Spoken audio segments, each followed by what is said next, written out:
An official hello. My name is Danielle Ruger-Morawski, and I am the Associate Director of Partnerships at Parker Dewey, and I'm really glad that I get the opportunity to connect with all of you today and talk about these short-term, paid, professional, and flexible experiences. If you are just joining the room, I want to draw attention again to the poll that we have. If you are struggling with getting your foot in the door or figuring out what you want to do, there are a variety of challenges there highlighted in the poll. We'd love for you to let us know so we can highlight, especially today, how micro internships help with those particular challenges. Something else I want to draw attention to, I will be keeping an eye on the chat throughout the presentation. So if you have questions along the way, please feel free to put them there. If I get behind, I promise I will catch up at the end, but usually I'm pretty good about being able to keep up with those live. So with that, we will get started. I want to start by highlighting again some of those challenges that you may be facing. So these are just a few examples of students who shared with us some of the issues that were making it difficult for them to really start their careers or their journeys. So if you resonate with these, if you're thinking, I don't know what I want to do, or I'm overwhelmed by the different opportunities, or I'm making a switch in my major or my career goals, but I don't have a lot of time left in my academics to get experience. Maybe you're seeing opportunities, but those opportunities are unpaid, and you're thinking that's just not going to work for the budget. I see that's about 30% of you in the room today saying, I can't afford to take an unpaid internship. Maybe you're struggling with not having transportation. Maybe there aren't opportunities near you. About 35% of you here today. Maybe you are just looking for an accessible way to explore without having to make a long-term commitment. I see that's about 50% of you in the room today, and that is totally reasonable. I mean, with most things, we get an opportunity to try them out before committing to something that's 15 to 18 weeks. But when it comes to your career, it seems like a lot of places expect you to just jump right in. This gives you an opportunity to try things out in an accessible and short-term way. So I'm talking about all these challenges that they can address, but I figure I should take a step back and explain exactly what these micro internships are. So I mentioned they are flexible, they are short term, and when we say short term, we mean it, usually somewhere between 10 and 40 hours total. The flexible part comes into play because most of these projects are one, remote, meaning you can do them from anywhere you have a reliable Wi-Fi connection. When you log in, you will see some on-site opportunities, but over 90% of what gets posted throughout the year, again, anywhere you have a reliable Wi-Fi connection. The other thing that makes them very accessible and flexible is that they are project-based. So what that means, instead of you constantly having to coordinate schedules with someone at a company and make sure you're available when they're available, with micro internships, you do still connect with them. You're expanding your network, but you get the details for the specific project you're working on, and then you get to work on that project primarily independently whenever it fits in your schedule. So if you do good work at 3 a.m., that's when your brain's a buzzing. Work on the project at 3 a.m. As long as you hit the deadline, you are good to go. Another hallmark of micro internships through Parker Dewey is that they are always paid. So for those of you who said, I can't afford to do an unpaid opportunity, you are compensated for the work you do when it comes to micro internships. These are also professional, so using skills that you're learning in your degree programs. But if you are a first or second year student looking for your first experience, you can find projects that are using those skills you're learning even very early on. We've seen projects that involves putting together social media calendars or writing blog posts or doing research. Even as a first or second year student, you can do a lot of these projects. And when we say comprehensive, what we mean by that is we see projects with companies of all different kinds of sizes, industries, departments. So there's a lot of different types of opportunities out there. So hopefully when I was saying what these micro internships are, the benefits were clear, but want to make sure it is crystal clear. One is that accessibility. You can do these from anywhere. So I know, again, a lot of you said what you're interested in doesn't have opportunities near you. About a third of you here today this is a great opportunity for you. You get real experience. These aren't simulations, they aren't hypotheticals, they're real projects. We broke down the flexibility pretty clearly, but again, the Wi-Fi, wherever you have Wi-Fi, you can do it. The flexibility in terms of schedule. You do connect with a professional, so you're building your network. For those of you who are exploring career options, 10 to 40 hours. That is enough for you to just dip your toe in the water, see if you like it, see if you want to do more, see if you want to apply for the traditional internship at that company. You do get to add these experiences to your resume and to your LinkedIn account, anywhere else where you are keeping track of your experience. But regardless of what company you work with, you will add that as an independent contractor, that'll be your title, of Parker Dewey. So Parker Dewey is the platform. Again, I'm from Parker Dewey. We're the ones that act as the employer of record, regardless of what company you work with. A lot of companies are also using these opportunities as a way to identify and audition talent for longer term roles. So while it's not guaranteed, if you do a nice job on your micro internship, you might find an internship offer or maybe even a full-time job offer on the other side of the experience. And I know I've highlighted it before, but just highlighting it again because we know it's important. All of these experiences are paid. So now that we've covered what micro internships are, we want to spend a little bit of time talking about who can do micro internships. Micro interns do need to be at least 18 years old, and you do need to be affiliated, so enrolled at, attending, or recently graduated from a US-based higher education institution, or you can be at one of Parker Dewey's partner boot camps. You'll know if your institution, really the boot camp, all US-based institutions are in there, but you'll know if your boot camp is a partner of Parker Dewey because when you create your profile, you'll see it as an option in the education section. This is also open, as mentioned, to recent graduates. Now, Parker Dewey is really a platform for career launchers. And career launchers, the definition of that are folks who are trying to launch their career. Pretty intuitive, but if you are trying to figure out your next step, if you haven't landed after graduation, or maybe if you're looking to make a switch, this is a platform that is going to be beneficial to you. If you have already kind of set yourself up, you are making your full-time career doing freelance, or you already have a full-time job, this isn't necessarily going to be the right place for you to get more projects. This is really for companies looking to recruit and for talent looking to use this as a gateway to something longer term. These are open to international students depending on your institution's policies. So some schools have really strict requirements for when credits need to be registered for, how many credits are the minimum, those types of things. So if you are an international student, your first step is to connect with International Student Services at your institution. They are going to be able to tell you if you are eligible for these opportunities. So make sure you take that first step. For undocumented students, you can do micro internships as long as you have a valid ITIN number. Micro interns are independent contractors of Parker Dewey, which is what allows you to engage in these experiences. I see someone who's saying, hey, I'm turning 18 this year. Happy early birthday. And they're wondering, when do these opportunities run? That's one of the other great things about micro internships. New projects are being posted all the time.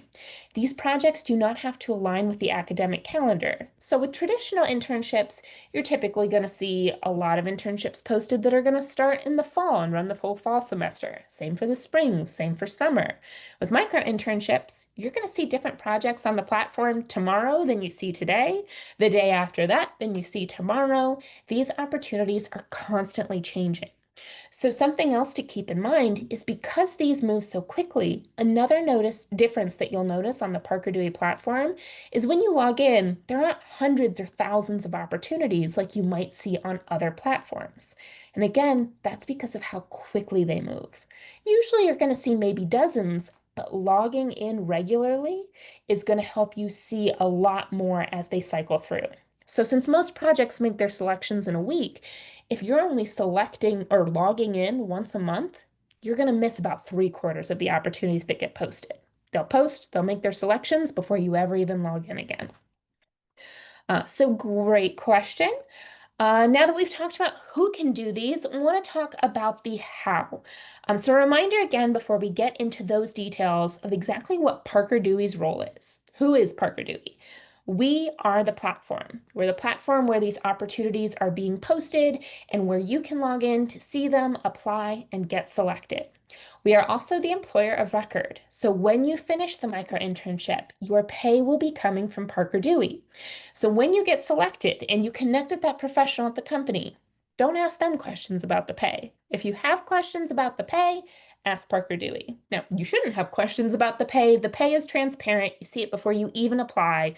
But if you do have any questions, timelines, forms for payment, anything like that, we are your folks. We're also the ones keeping an eye on things to make sure everything is on the up and up. So if you notice anything about any projects, or if you get selected and you're having a hard time, maybe you're having trouble communicating with your supervisor, maybe you feel like the scope has changed from what was described. These aren't things that happen often, but let's say any of them do happen, we are here to support you. Basically, we're here to make sure everyone has a positive experience, and you'll also get resources from us when you're selected.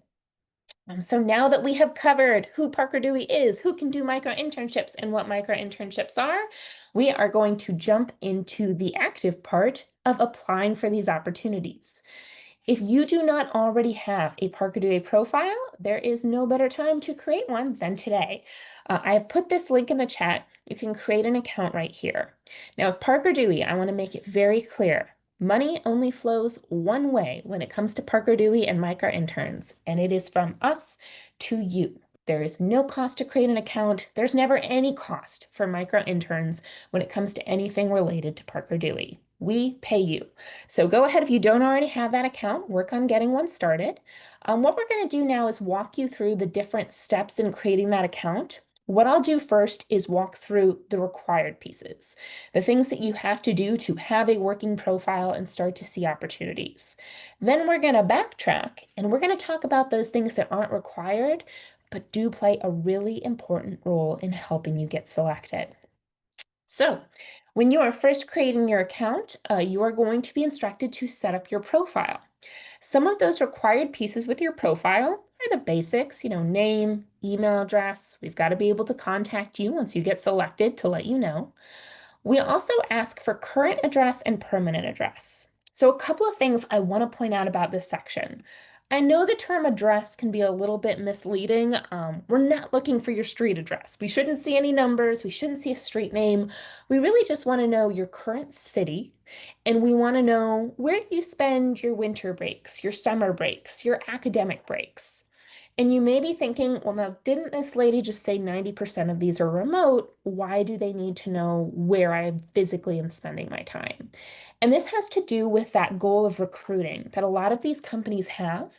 Even though the project may be remote, there's a chance that they are using this project as an audition for an in-person role.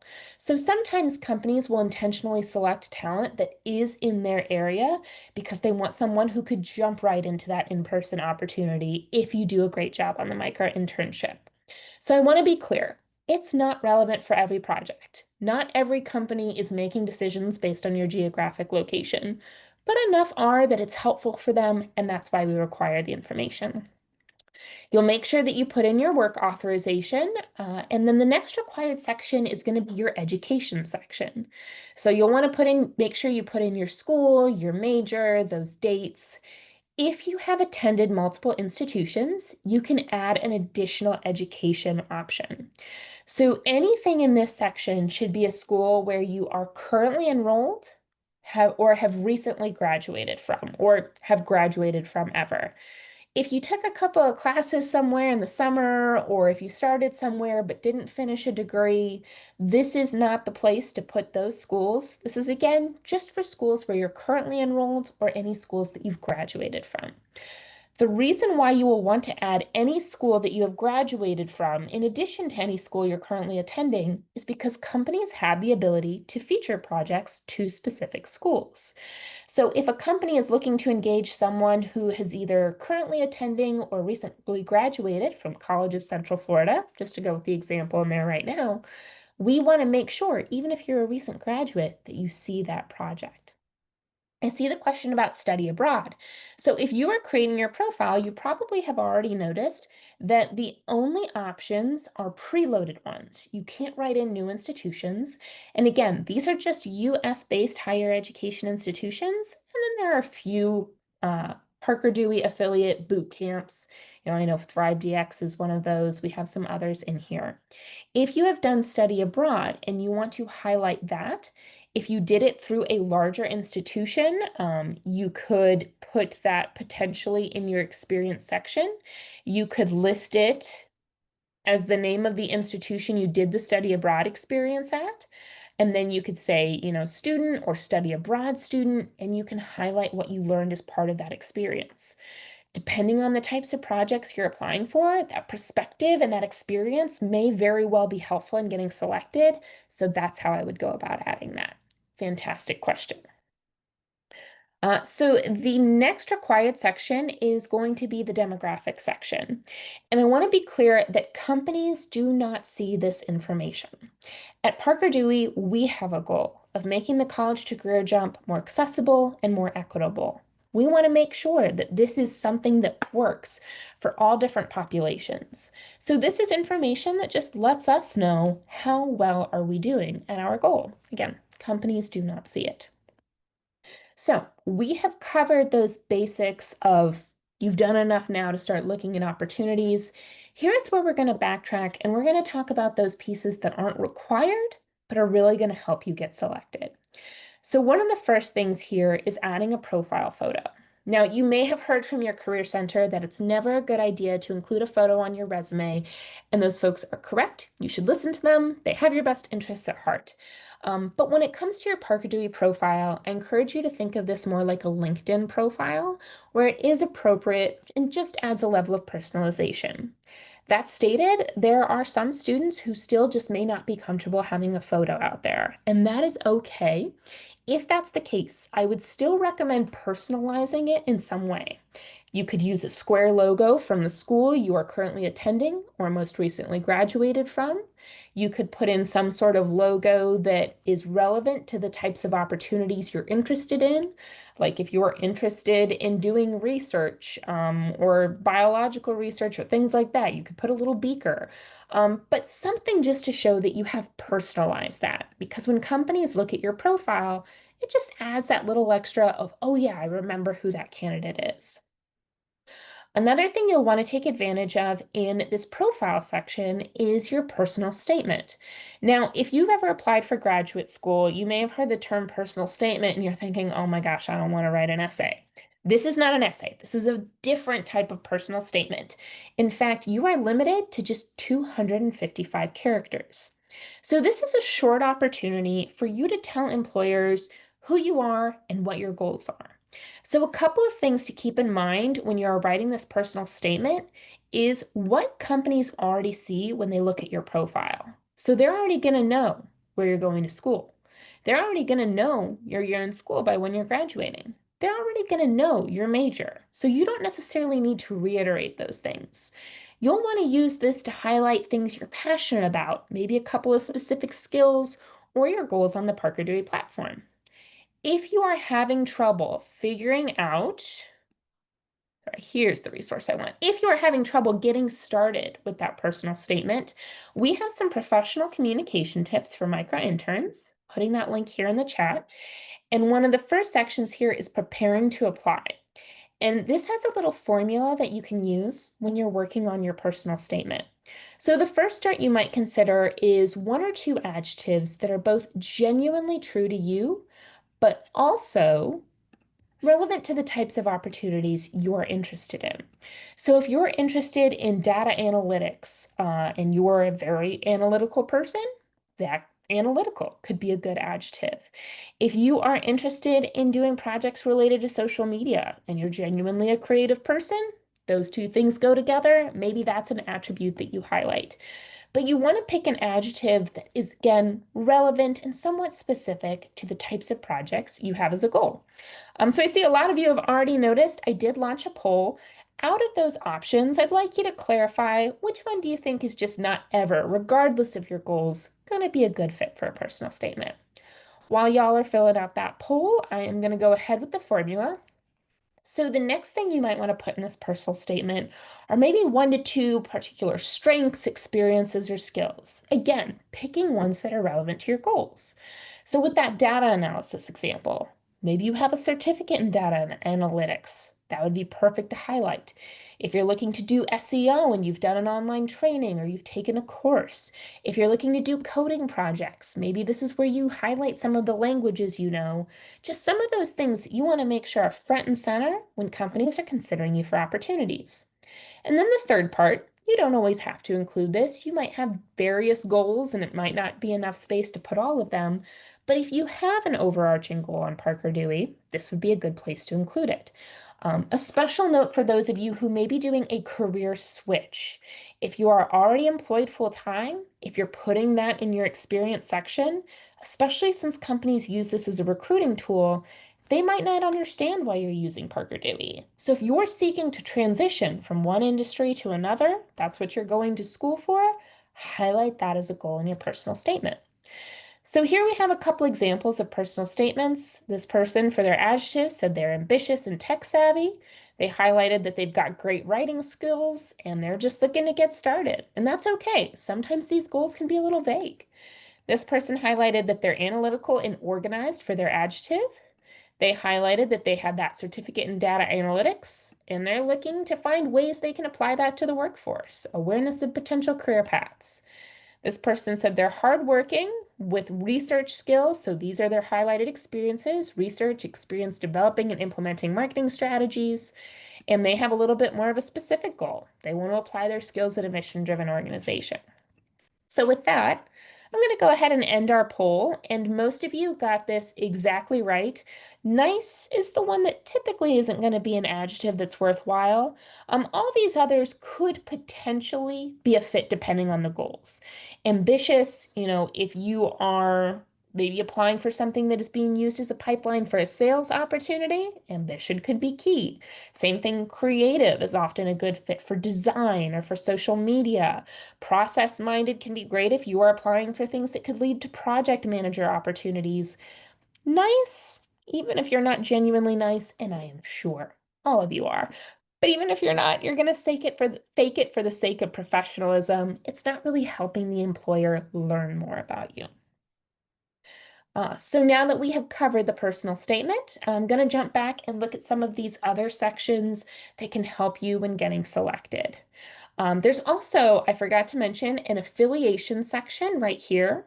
If you are a student athlete, make sure you mark that here. If you are a veteran or a member of your school's honors program, so not on the honor roll, but a member of your school's honors program, you can add these things here.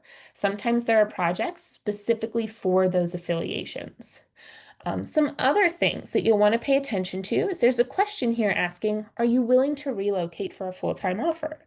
For those of you who are in your first or second year of school, the answer is, well, not at this point, probably. You got to finish your education. But as you're getting ready to graduate, maybe you're applying to more of those projects that are auditions for full-time roles. If you are willing to move to that area, make sure you clarify that you're willing to make a move. Now, this is not an obligation by any means. If you click yes, it doesn't mean that you have to be willing to up and move at a second's notice. It's just an indication to employers. And companies are often interested, since they're using this for recruiting, is there any chance that this micro intern could come and work for us in person? So that's why they like to know too some areas that you might be interested in moving to after you've graduated from your program. Another piece that can really have an impact on you being selected is this experience section. So for a lot of you, I want to make it clear that it is not an issue if you haven't had internships or jobs before. For a lot of people, a micro internship may be their first professional experience. But what you can do to still help yourself stand out is highlight classroom projects, passion projects, projects you've done as part of your extracurriculars that highlight skills that are relevant to the types of projects you're applying for on Parker Dewey. So here we have this example, this student in a market research class at CSU Northridge. They're making it very transparent. They're not trying to hide. This was part of a class. They did a project where they acted as an analyst. So you'll put in those details, you'll put in a better description than my placeholder description. You'll actually describe the project, but this will allow the employer to see, okay, you haven't done market research as a traditional internship yet, but that's okay. You're getting started. And I see from what you've added that you had the experience of doing that as a class project. So there are a variety of different ways you can highlight skills even without having done an internship or a job yet. The next section here is this resume CV section. And I get it. You may be thinking, well, why do I have to upload a resume? I already did that experience section. And this has to do with how employers see your applications. So if you look at this preview, you'll notice that they see this experience right away, whereas your resume is going to be over here linked under documents. So what I encourage you to do is think of this highlighted experience section as a teaser. Pick 1 to 5 max. I'd usually recommend 1 to 3, but 1 to 5 max, 1 to 3 experiences that most directly speak to the skills that you want to apply to a professional project. And then the idea is that will give them enough information to go, okay, I want to learn more about this candidate, and then they'll click on your resume. We have seen a strong preference from employers for candidates with resumes, even if there's not a lot on your resume yet. They just see it as a strong step in professionalism. So make sure that you go to Career Services, you get that resume reviewed, and that it is uploaded to your profile. If you have a website or a portfolio, if you're in graphic design, you might have a portfolio site. If you code, you might have a GitHub site. There's also an opportunity for you to paste those things here. And we have also seen that some employers really take into account the professionalism in terms of having a LinkedIn account. I have sat with an employer when they were making a decision, all else was equal. They chose the candidate that had a LinkedIn profile over the one that didn't. If you don't already have a LinkedIn account, it is free to make one. It is easy to make one. So make sure that you have that set up and added there. I see a great question in the chat. Can you upload either a resume or CV, or does it have to be both? So the reason we have resume/CV is because depending on your industry goals, you might have one or the other. So micro-internships, for example, are also open to graduate students. Graduate students, you're typically going to have a CV, especially if you're going into academia, as opposed to undergraduate students, which are more likely to have a resume. You can actually only upload one. So pick whichever format is most relevant to your target industry, and that will be what you upload. Thanks for that question. The next section also serves to demonstrate the skills that you're bringing to the table. So I gave the example before, if you're a graphic design student, you might have a portfolio site. If you're a first or second year design student, you probably don't have a portfolio site yet. But you may have a couple examples of projects that you've done that are relevant and show your skills. This is your opportunity to highlight those types of things. So you can put examples of your work, you could put a writing sample. If you do social media, you could make a PDF and say, here's my TikTok, or here's a TikTok account I run from my local animal shelter, or here's the social media I run for my sorority. Whatever it may be, if there's some example out there that demonstrates the skills you could apply to a project, it's a really good idea to add those examples to your profile. One thing to keep in mind, though, is whatever the name of your file is, that's how it's going to show up in the preview. So if you are uploading an assignment as an example of your work, and for turning it in, you name that assignment course code 256 final exam, the employers aren't going to know what that is. So make sure you name it, if it was a persuasive essay, or if it was a design example, or if it's social media accounts I manage, name the document, whatever is going to help the employer understand. Oh, I see someone saying I'm a graduate student currently in a master's program for computer science. So would I need a CV? So when I said that, I was speaking very generally, and CV generally is just for those folks in graduate school who are going into academia. So if your goal with your graduate program is eventually to teach, and that's certainly not the only thing you can do with master's programs, it's just something a lot of folks do after getting higher degrees, then a CV would be appropriate. but it does differ from industry to industry. If you are not sure if your particular industry, if the standard at this level of education is to have a CV versus a resume, I would recommend consulting with your career center. As much as I'd love to be, I am not an expert on all the industry standards for all the programs, so I would make sure you check with them. But just because you're in a graduate program doesn't mean it has to be a CV.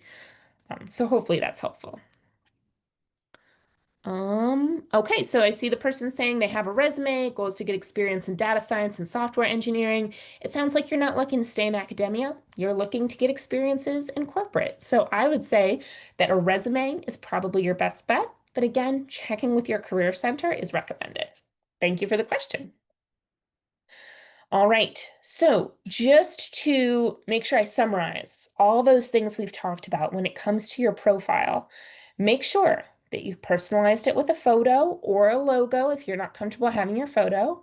Also make sure your photo is professional, just head and shoulders, good lighting, nothing weird or crazy going on in the background. Put out the energy that you want someone to receive from you. So if you want them to think that you are warm, inviting, and capable of maybe you're applying for marketing projects and writing copy that is going to appeal to people. Smiling might be beneficial. You don't have to, just think about the energy that you're putting out there. Make sure that you have a personal statement. Make sure that you highlight experience, even if it's classroom projects. It shows that you have experience building those skills. Connect your LinkedIn account, connect a website if you have one, and upload a resume and examples of your skills. So that is all of the pieces for a profile. There have been some great questions already about profiles in the chat. If you have additional questions, now is a great time to ask those. How important is the LinkedIn account for you to get a micro-internship? Wonderful question. So the LinkedIn account isn't necessarily, I don't know how to word. It's not that it's crucial, but it can be something to help you stand out.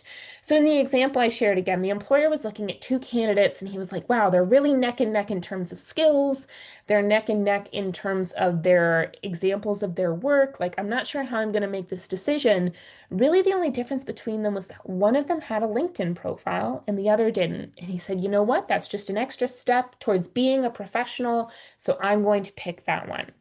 The other reason why it's a good idea to have a LinkedIn account and to connect it to your profile is it makes it easy for you to share what you've done after you complete the micro internship. So we have a resource we're going to cover. After you complete a micro internship, we give you a template so you can post on LinkedIn and say, look what I did with my Parker Dewey micro internship. Look at the skills I could bring to your organization. Doing things like that are going to be easier if you already have a LinkedIn account. Another benefit is LinkedIn makes it really easy for you to connect with professionals. And since you are going to meet with a professional at the company that posts the project, that allows you a way to connect with them. So even if, a couple years from now you lose their email address, but you're like, oh, I had that micro internship supervisor and I saw there's an opportunity at this company and I want to get in touch with them again.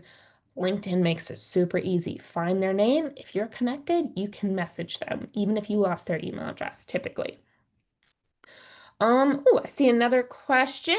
Is there an interview? It depends on the micro internship, but most of the time the answer is no.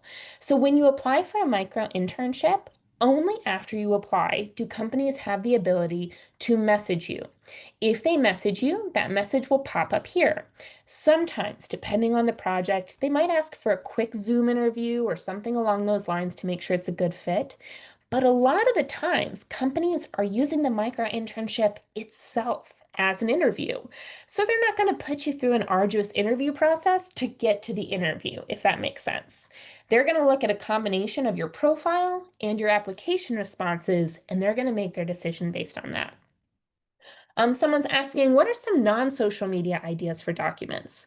It's really going to vary depending on your goals. So if you're looking to apply for projects, maybe doing writing, maybe you want to write blog posts or content.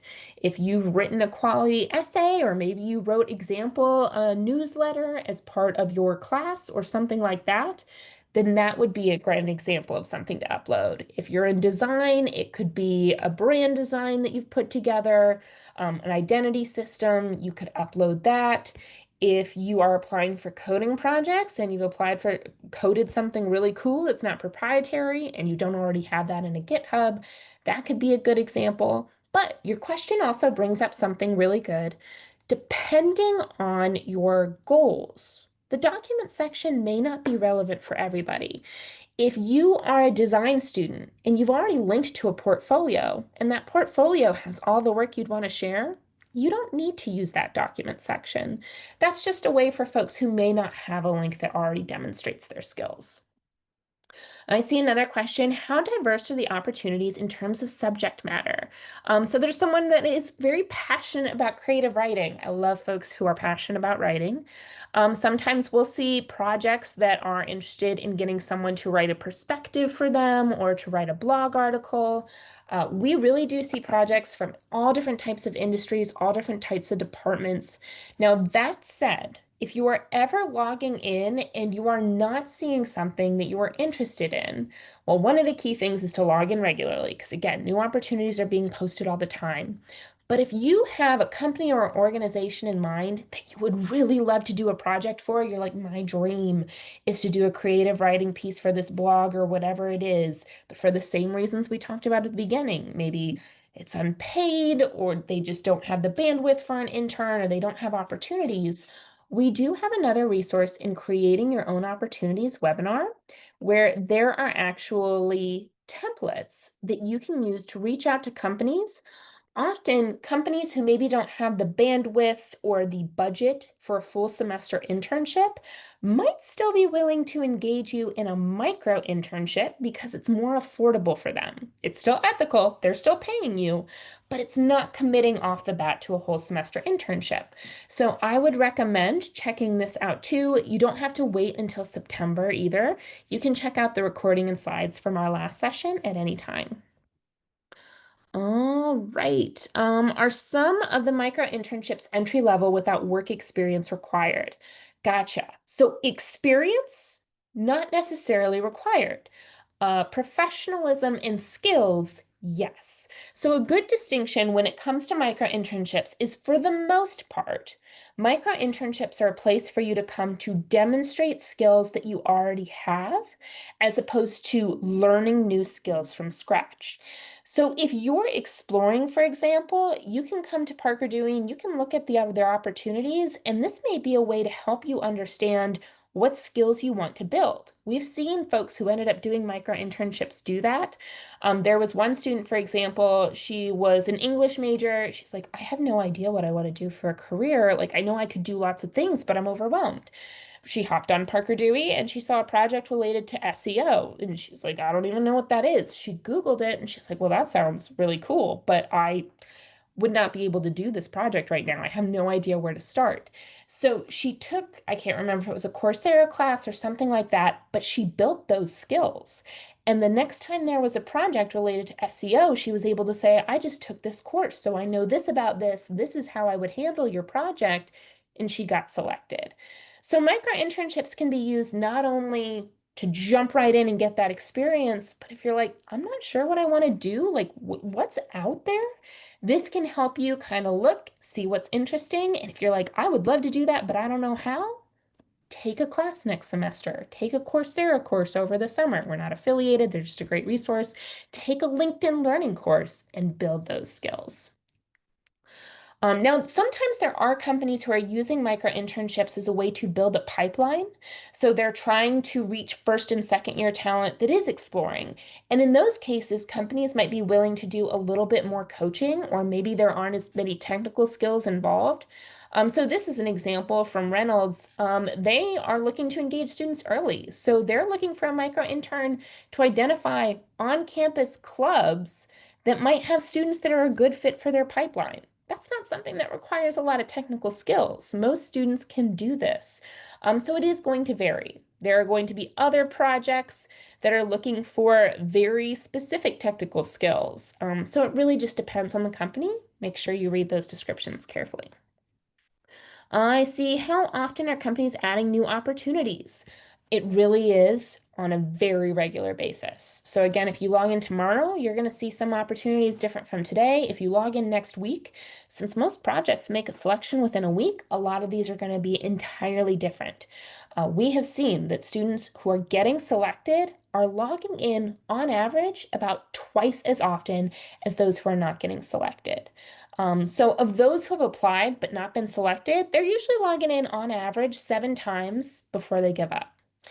Those who are getting selected on average are logging in 14 times. So it's going to take a few times, a few logins, and usually somewhere between 5 and 10 applications to get selected.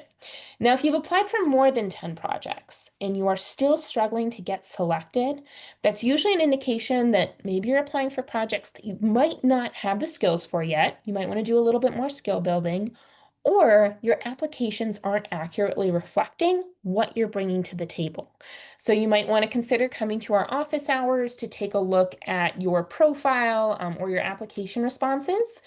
If that is of interest, I'm going to put the link for our office hours in the chat right now. And that's where we do individual profile reviews and those types of things. All right. I see another question. What should we put in the document section for students who are majoring in finance? If you, as part of a class, for example, have done like a financial report or a financial analysis, that could be something to include.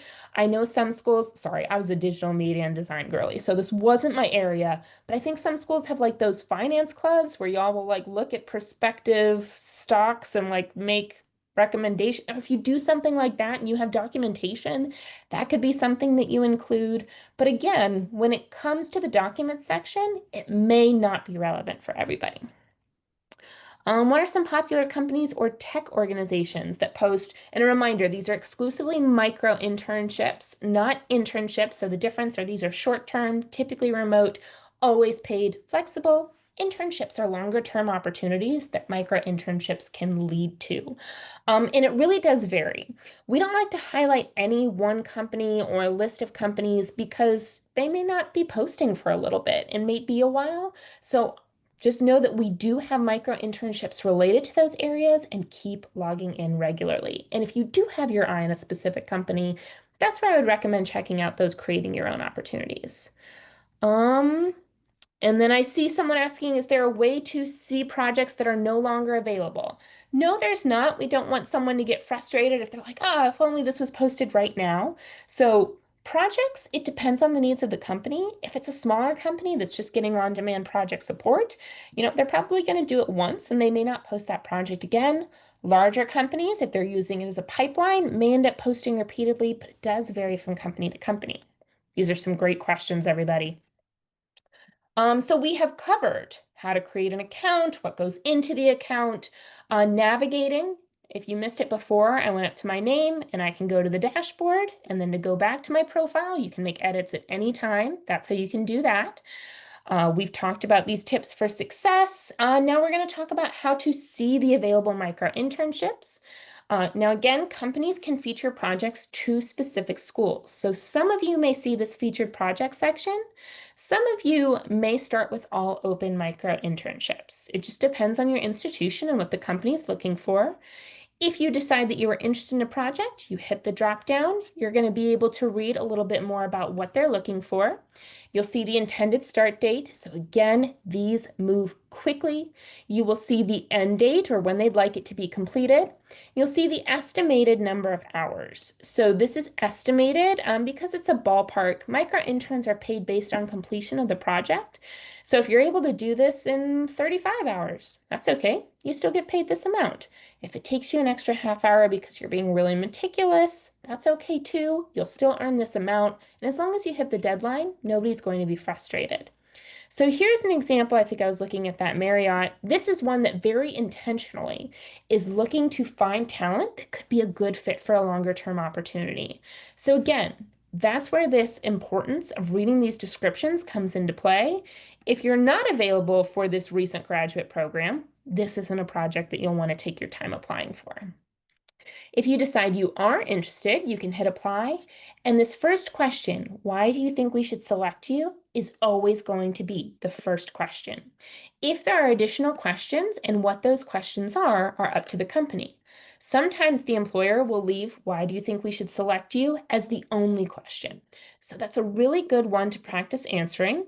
And that's why we have resources in our professional communication tips to help you answer. So I'm putting that link in the chat again. This time it's bookmarked to go specifically to this when applying. And I want to draw attention to something called the STAR method. So STAR stands for situation, task, action, and result. And if you can include a little story, so that means a situation, a task, action, and result, STAR, in your response, that's really going to help you stand out to companies and it's going to increase your likelihood of selection. And that's relevant for the "why should we select you" question. And it's also relevant for any other questions they may ask. Now, sometimes it's a very straightforward yes or no question, but if there is an opportunity to support a yes with an example, using that STAR method is key. So here we have an example. Let's say this was a social media project, and we have two responses here. So the first person saying, "You should select me because I have experience making attention-grabbing social media posts." It's not a bad reason to select someone for a social media project, but you got to imagine there are a lot of people that might have similar responses. So example role play, let's say I'm the employer and I'm making a decision. I'm talking to my colleague. "Hey, colleague B, we need to pick someone for the social media micro-internship. Who do you think we should pick?" How about the one with experience making attention-grabbing social media posts?" It's a social media project, like that's all of them. I don't know which candidate you're talking about. And scene. Then we look at example number two. And I want to draw attention to the fact that this is not an essay. In fact, it is only 4 sentences. Most effective responses are somewhere between 2 and 4 sentences, but they used the STAR method. So they described a situation as the social media chair for my sorority. Then they gave a task. I was in charge of the social media campaign for our fundraiser. Then they gave their action. I planned these posts. Then they gave the results. One of the videos got record engagement. I contributed to increased attendance from last year's event. Now let's imagine this candidate also uploaded into that document section a PDF that said, "Social media accounts I manage for my sorority," and had links to all these things. Let's replay that conversation. "Hey, colleague B, I need to select someone for this micro internship. Who do you think I should pick?" "Oh, what about the one that did all those social media for their Night in Pink fundraiser? They had that one really cool video." "I know exactly who you're talking about. I liked them too. Let's pick them." So that's just an example of how the STAR method can help you stand out. I want you to imagine, I'm the blank candidate. And if you can't put something based on your response or your profile in that blank section that's going to help them remember you, you might want to rethink the way you're responding to the questions. Oh, I see another question. What to do if the STAR method is hard to apply? Like, what are your strengths?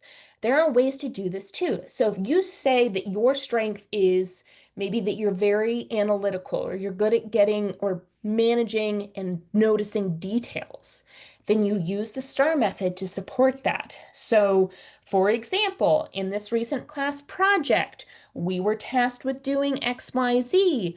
I was the only one that was able to take into account this other factor.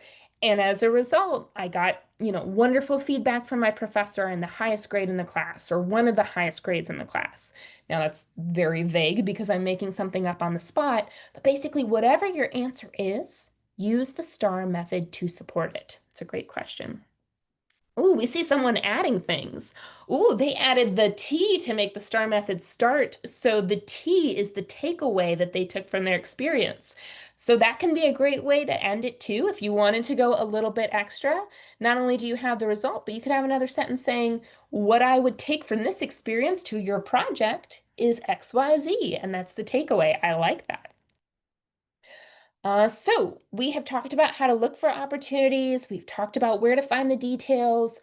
We've talked about the importance of answering those questions thoroughly and using the STAR method.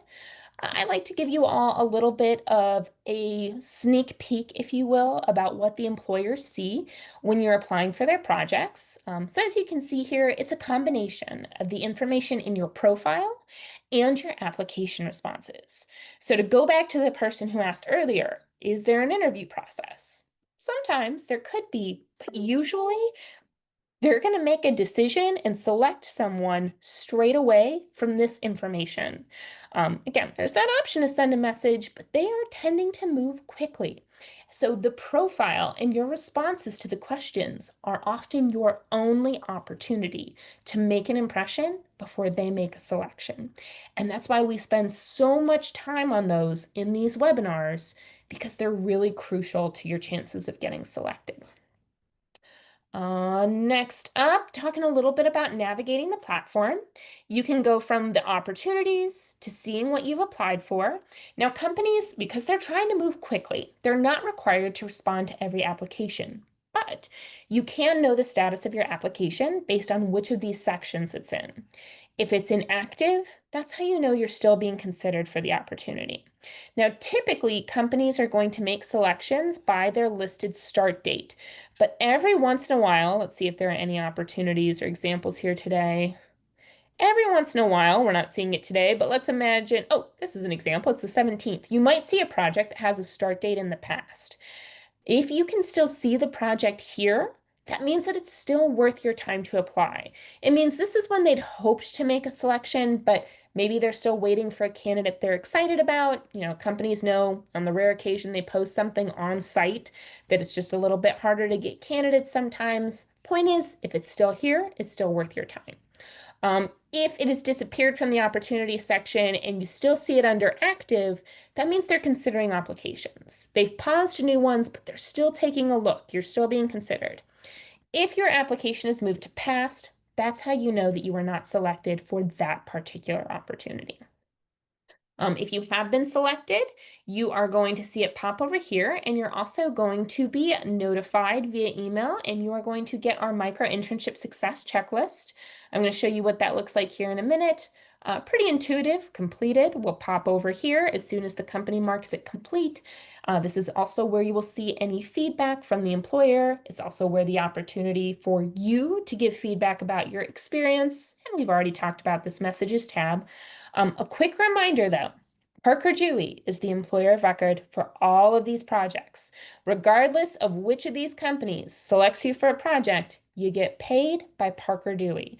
So if any company says, oh, I just need your social security or your address or anything else so I can pay you, we're keeping an eye on things to make sure everything is on the up and up. But if any bad actors ever get through, a reminder that you go, the only person that needs that is Parker Dewey. Alert us, and we will make sure the situation is handled. So you can reach out to support at parkerdewey.com if that's ever the case. I see we got a couple questions. Are you able to tell if an interview will be required from the project description? This is a great question.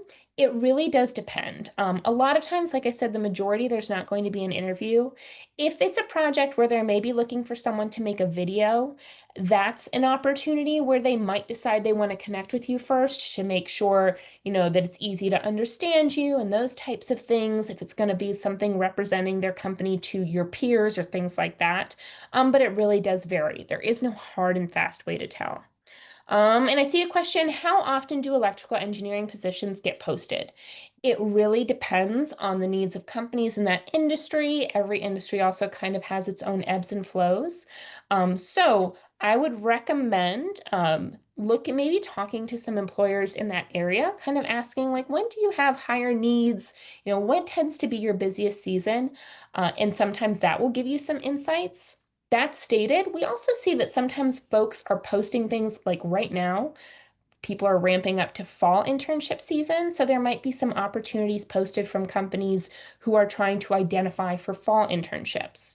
So having an understanding of the typical hiring cycles will allow you to have a better understanding of when you might see more micro internships. Again, unfortunately, I'd love to be an expert on every single industry, not quite something I'm capable of doing.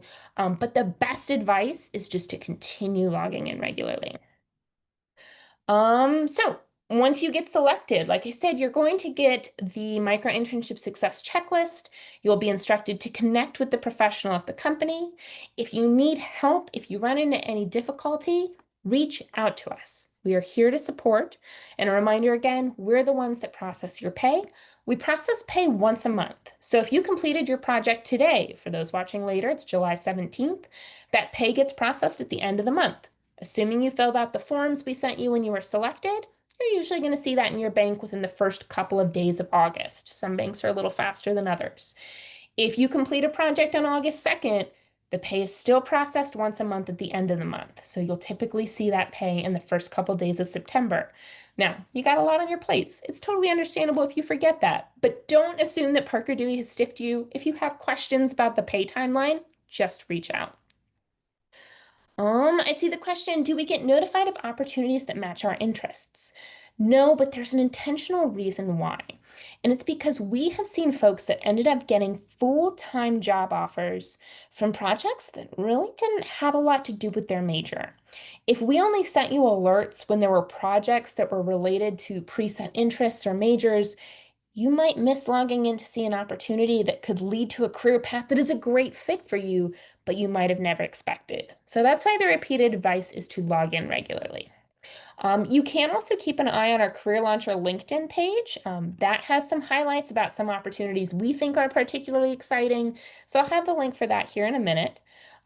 This is just so you can see that micro-internship success checklist. If you're nervous about doing micro-internships and communicating with a professional, I just want to highlight whether you're doing meetings or whether you're doing email check-ins, it can vary depending on the complexity of the project.